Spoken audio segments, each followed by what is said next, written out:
بسم اللہ الرحمن الرحیم۔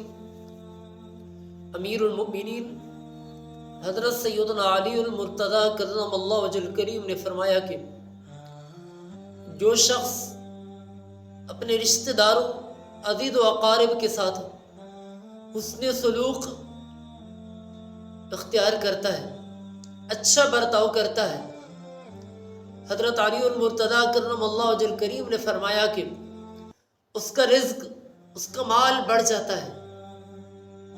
پھر حضرت علی المرتضیٰ کرم اللہ وجہ الکریم نے فرمایا کہ جو شخص اپنے رشتہ داروں کے ساتھ، اپنے عزیز و اقارب کے ساتھ اچھا برتاؤ کرتا ہے تو اس کی عمر درازی کا سبب بن جاتا ہے۔ دعا ہے اللہ تعالی ہمیں اپنے عزیز و اقارب کے ساتھ حسن سلوک اختیار کرنے کی توفیق عطا فرمائے۔